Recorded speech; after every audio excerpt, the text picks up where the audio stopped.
Several oil tankers that quietly departed Venezuela earlier this month with their tracking systems switched off have now returned to the country's waters, according to state oil company PDVSA and vessel monitoring services.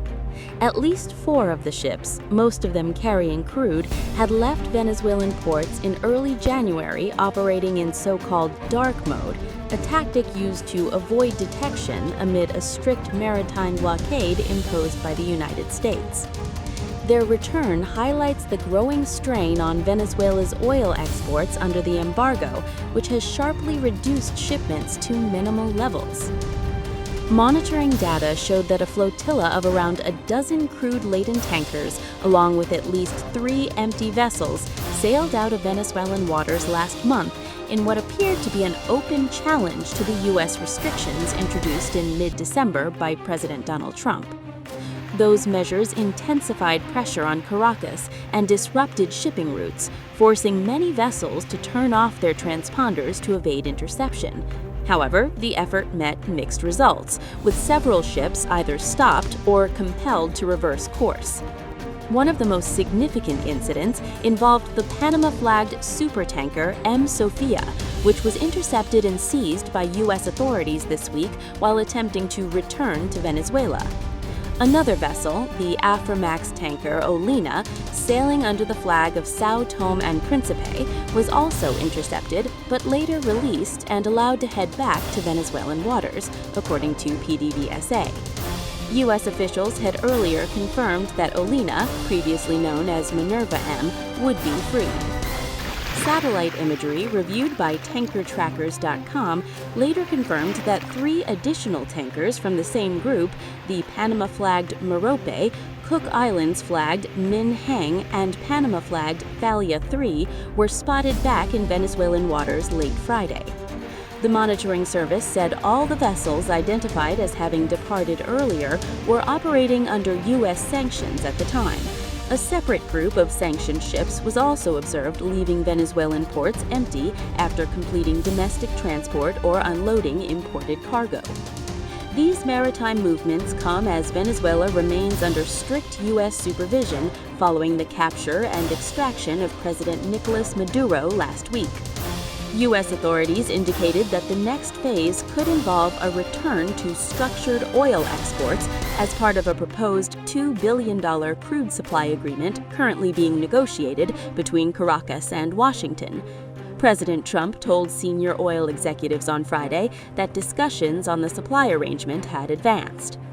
Meanwhile, major trading firms, Vitol and Trafigura, have received the first U.S. licenses allowing them to negotiate and transport Venezuelan crude, sources said. Supplies of naphtha to the OPEC member are also expected. Images additionally showed the tanker Nord Star refueling at Venezuela's Bajo Grande port earlier this month, underscoring continued logistical activity even as sanctions enforcement tightens. They were trying to be there. I mean, you know, we had a Russia, I guess sort of I call it a semi-Russian ship yesterday that we took over, and Russia decided not to defend that ship against us. It's a big movement. The ship was loaded up with oil, and we took the oil, and it came out of that port. But Russia would be there or China would be there. How does the administration plan to distribute the money from the Venezuela oil sales? Is it obviously, you say it's going to go into these controlled accounts. Yeah. Would it go back to Venezuela in a direct payment? Is it going through these goods? How do you plan to do that? Well, we want to make sure that Venezuela can survive. You know, Venezuela needs money, and we're going to make sure that they get money. And we're going to get money, and the oil companies are going to make something for the work they do, and they're going to get back their money. We're devising a formula, but it won't be so much of a formula. It's going to be what they need. We're going to take care of what they need. There'll be plenty left over. We're going to have a lot of money left over. And the money left over is going to the United States of America, and the oil companies are going to be very happy. Yeah, please. Thank you, Mr. Would the administration offer a backstop to these oil companies for like financial guarantees, some sort of backstop, if the country did destabilize again? That's a very interesting question. Using the word backstop, I haven't heard that word in a long time. That was at the Wharton School of Finance I last heard. That's a good term. We ought to use it more often. I hope I don't have to give a backstop. I'm just, look, these are very smart people, the smartest people that are not only in oil and business. These are the biggest companies in the world sitting around this table. They know the risks. I mean, there are risks. We're going to help them out. We're going to make it real easy. They're going to be there for a long time. We're going to be there together for a long, long time. And they're going to be taking the oil, and they're going to be bringing oil prices down. They're going to make a lot of money. They're going to get their money back. They're going to be safe. The people of Venezuela are going to be big beneficiaries, and the United States of America is going to be a big beneficiary for what we've done. And you know, one other thing I might say, it's also very big for national security because, again, just like Greenland, we can't have China or Russia occupy Greenland. We can't have China or Russia occupy Venezuela. And if we didn't do what we did, China or Russia would have been in Venezuela. I think I can, where's Mr. Chevron? So let me ask you, they would have been there if we didn't do this. Do you agree with that? They certainly have a lot of economic interests in country. There's absolutely no argument about that. They were trying to be there. I mean, you know, we had a Russia, I guess sort of I call it a semi-Russian ship yesterday that we took over, and Russia decided not to defend that ship against us. It's a big movement. The ship was loaded up with oil, and we took the oil, and it came out of that port. But Russia would be there or China would be there. And we want them to be there for a different reason. We want them, do you people agree? In particular, China, they need a lot of oil. Russia doesn't need so much, but Russia was there anyway. But I assume you agree that China would like to be doing a lot of business there by buying oil. And I want to just tell President Xi and President Putin, but more so in this case, President Xi, because they do need a lot of oil. And we are open for business in the United States, and we are open for business in Venezuela.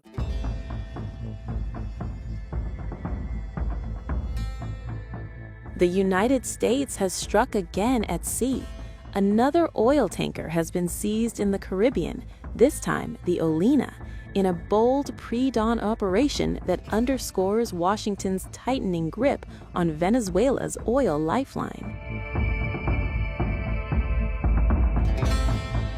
According to U.S. officials cited by Reuters, the tanker was intercepted near Trinidad on Friday by the U.S. Coast Guard and Joint Task Force Southern Spear after sailing under a false flag. The vessel had been masquerading as registered in Timor-Leste, a move U.S. authorities say was designed to evade detection. Marines and sailors launched from the USS Gerald R. Ford, surrounding and boarding the tanker without incident. U.S. Southern Command declared the message unmistakable: there is no safe haven for criminals. Maritime risk analysts say the Olena's tracking system had gone dark more than 50 days ago inside Venezuelan waters, classic behavior of what Washington calls the ghost fleet. The tanker reportedly left Venezuela last week fully loaded with oil, part of a flotilla that departed shortly after the dramatic capture of Venezuelan President Nicolas Maduro. The Olena was not new to U.S. radar. It previously sailed under the name Minerva M, a vessel sanctioned by the U.S. Treasury last year for transporting Venezuelan oil in defiance of sanctions. This seizure marks America's fifth tanker interception as the Trump administration enforces a maritime blockade aimed at strangling the regime's energy revenues. U.S. officials say the goal is pressure, not war, using control of oil, money, and shipping lanes as leverage. The move comes just hours after Washington released Russian crew members from another seized tanker, signaling that this is not a random campaign, but a calculated one. Vice President J.D. Vance summed it up bluntly: control the oil, control the regime. President Trump now says Venezuela has agreed to ship tens of millions of barrels of oil to the U.S. and cooperate on rebuilding its energy sector, conditions that led him to halt plans for further military action. At sea, the message is clear: America is enforcing the rules, tanker by tanker.